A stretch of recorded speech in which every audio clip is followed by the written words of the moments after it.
একদিকে সালমান খানের এই লুকে তো টোটালি শকড নেটিজেনরা, বাট কেন এমন লুক? অপরদিকে আমির খানের এক্স ওয়াইফ, সে কি গেঞ্জির সাথে শাড়ি পরে আছে নাকি শাড়ির সাথে গেঞ্জি? বাট আমির খান তো এখানে ভেজাল আরো একটা জিনিস লাগাই দিল ভাই।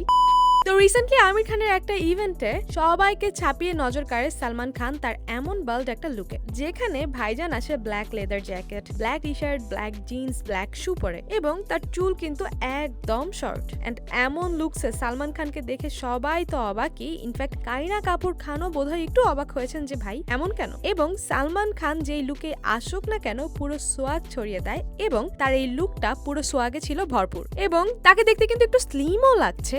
যদিও এটা নিয়ে একটু একটু বিতর্ক আছে, কারো কারো প্রশ্ন যে সে কি অসুস্থ নাকি, কেউ কেউ আবার বলছে যে তেরে নামের মতো লাগছে, আবার কারো কারো দাবি মনে হয় এটাও নতুন কোনো মুভির লুক। সালমান হয়তো এবার সিরিয়াসলি ফাটাফাটি অ্যাকশন অবতারে ফিরবে, আবার কেউ এটাও বলছে হয়তো হেয়ার ট্রান্সপ্ল্যান্টের জন্য নতুন করে টাক হয়েছে আর কি। বাট যেটাই হোক না কেন, সালমান খানের সোয়াগই কিন্তু আলাদা।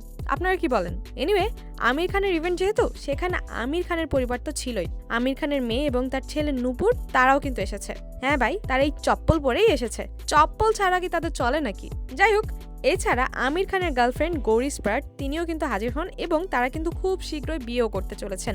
বাট আমির খানের শুধু গার্লফ্রেন্ডই না, আমির খানের এক্স ওয়াইফ কিরণ রাও কিন্তু হাজির হয়েছেন তার ছেলেকে নিয়ে। তবে কিরণ রাওয়ের গেট আপ নিয়ে অনেকে কিন্তু একটু কনফিউজড। ভাই তুমি পরেছোটা কি? শাড়ির সাথে টি শার্ট, নাকি টি শার্টের সাথে শাড়ি, নাকি এটা শাড়িই না, এটা গামছা, নাকি নতুন কোনো স্টাইল? তা যাই হোক বাবা, বড়লোকের বিষয়, বড় বড় ফ্যাশন, এত কিছু আবার মাথায় ঢুকে না। তবে শেষে একটা প্রশ্ন রেখে যায়, সালমানের সঙ্গে কারিনার যদি আবার জুটি হয়ে সিনেমা হয়, তাহলে সেই সিনেমা দেখতে কারা কারা ইন্টারেস্টেড জানাবেন কিন্তু।